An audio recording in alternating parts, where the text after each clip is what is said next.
Hello Steelers, and welcome to another bench report, another hobby update. This week I have been doing a bit of painting, but I've also done quite a lot of gaming as well with decks down at Patriot Games in Sheffield. I'll talk more about that later on. First of all, I'll show you what I've been painting. I've been working recently on the King's African Rifles mini project for Chain of Command. I obviously completed the platoon a little while ago, then I completed another section as well just for supports. And then this week I've kind of gone back and I've done some of the extra little bits and pieces as well that I'd not done previously. First of these are the jumping off points. So I used some of the mules that I got from Peter Pig just as jumping off points, and also a couple of extra spare figures as well, looking like they're kind of on patrol. So these will be really nice. They'll fit in very well with the theme of the jungle. The mules are quite nice as well. I actually painted these with the contrast paints from Citadel Miniatures that I've got kicking around. I like them for horses because they do add quite a lot of musculature to them, which is a lot easier to paint than me painting it by hand. So it's quite an easy job. It's really sped up painting horses and you know, those kind of animals, mules in this case, but you know, similar but just a slightly different family. I also painted as well. I had a couple of extra medium machine guns in the form of these Vickers, so I did one of them as a 14th Army one, so with white crew, and one as a King's African Rifles one. I've got a couple of those now for the KAR with a black crew, but I also have as well a sniper that I got again from Peter Pig, and just painted those up as well. So I do have a 14th Army platoon. It's quite an old one. It probably needs a little bit of work on it because I think it's missing things like Sten guns and stuff like that from there. So I could probably just get a pack of Peter Pig at some point in the future. But I thought I'd at least add in these extra supports for those as well. And the same with some of the extra figures that I've got kicking about from the sets that I bought from Peter Pig a little while ago. So this is stuff like the Piat team, things like that. So I've done a couple of those, flamethrowers, some other engineers, some other bits and pieces as well from their 14th Army Rangers. So these are just, I kind of literally split them almost down the middle and painted some black, some white, just to make them usable for both the 14th Army and the KAR. So I now have probably quite a lot of bits and pieces for both of those separate formations really, which is going to be quite nice, and will really add to the Chain of Command stuff. I'm going to try to turn back a little bit back to the Epic Warlord stuff. Still trying to work my way through that Prussian box set, so I'm going to be turning back to those a little bit over the next few weeks. I think I'm looking at doing some cavalry because I've only done some Landwehr cavalry so far for those, so I want to do some of the hussars and the dragoons and things, but that'll be for future. The post, I've actually had I've had nothing apart from just a couple of supplies, like some extra paints and some bases from War Bases. But last night, as we were playing a game, Dex very kindly gave me a, what is this? This is a Type 2 Ka-Mi Japanese amphibious tank. This is from Battlefront, obviously it's in bits here. There was only a couple of hundred of these actually made. He's got 3, so he didn't need 3, so he's very kindly given me one. So that will be useful. I will put that together and paint it. I've still got the other Japanese tanks from Battlefront to paint as well. But thanks for that, Dex. Massively appreciated. So that will go into the pile of opportunity that is currently under my desk at the moment. So as I work through that and all the other bits and pieces, the stuff that Chris gave me as well a little while ago. This week has actually seen myself and Dex play a couple of games. Last Friday we both had some time off from work, so we took the day off and we went down to Patriot Games again down at Sheffield. It was very nice because it was very quiet in the afternoon. There was only us in the Wargaming room. I think it was being used from 6 o'clock by other people, but for us there was just us in there.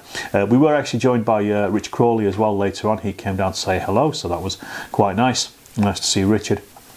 But we played a game of GDA2, and this was a very basic infantry battle that I'd kind of put together as an introductory scenario previously at the club a few months ago when we had a new member come down, wanted to play some epic stuff, so I put on a GDA game.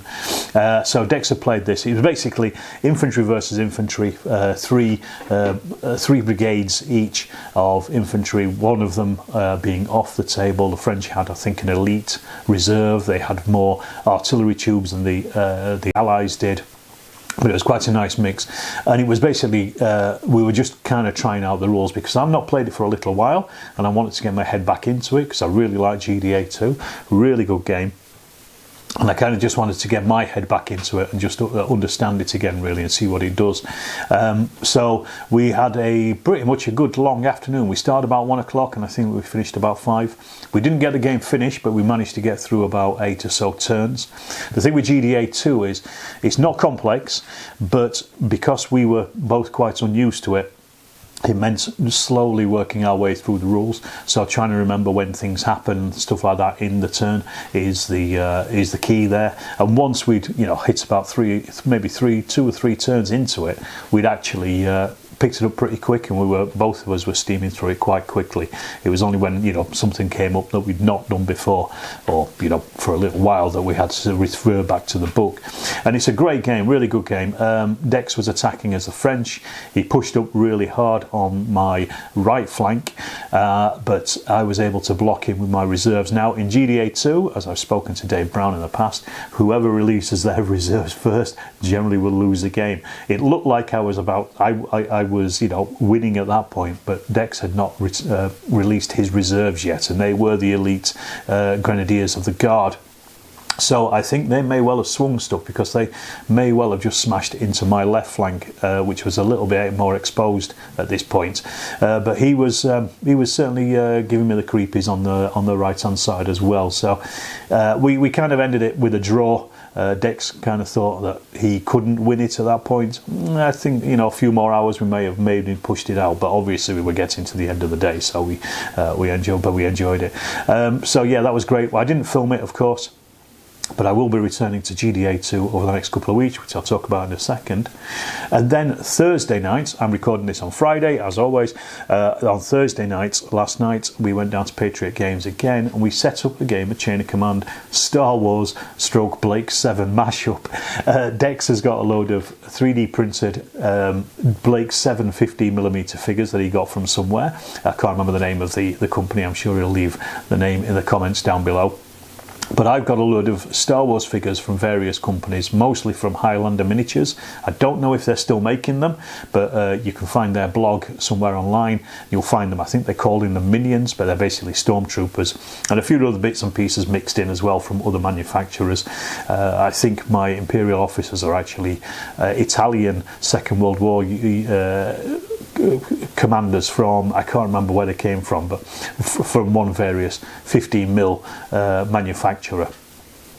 But we had a great game. It was basically the demolition derby from the Far East handbook, which basically means that Dex started with just a single section holding an objective in the centre. I, as the Stormtroopers, had to get into that objective and destroy it by doing a task roll of 12, so it would be at least 2 phases. I was able to actually outfox him a little bit on my left flank. I pushed a unit right up and he reacted to that with about 3/4 of his forces, so that really drew them in, held their attention. Meanwhile, I pushed my other 3 sections up on my right flank and got right up onto the objective, and I was just in the process. I think I'd got to 11 on the 12 dial, but unfortunately he attacked me with some flame-throwing robots, which forced my section that was dealing with the demolitions to retreat in good order. Well, not good order, very poor order. So that was it was really tense right to the last minute. I mean, I thought I'd got it in the bag. Dex thought he'd lost until those flame-throwing robots attacked and absolutely battered my units and left me with my tail between my legs. Great game, really good game, and just something slightly different as well. And I'd forgotten how much fun Chain of Command as Star Wars is. And if you are interested in it, lots of people have asked about it on the channel and where else I've posted it. Have a look on Facebook. There is a Star Wars Chain of Command Facebook group which has the version 2 version of Chain of Command Star Wars in there, free to download, and it is very useful. It's great as well. Really good work on it by the guys that put the hard miles in on that one. Really good. It might be something that I might return to in the next couple of weeks. Speaking of which, I am now on holiday as I record this for the next fortnight.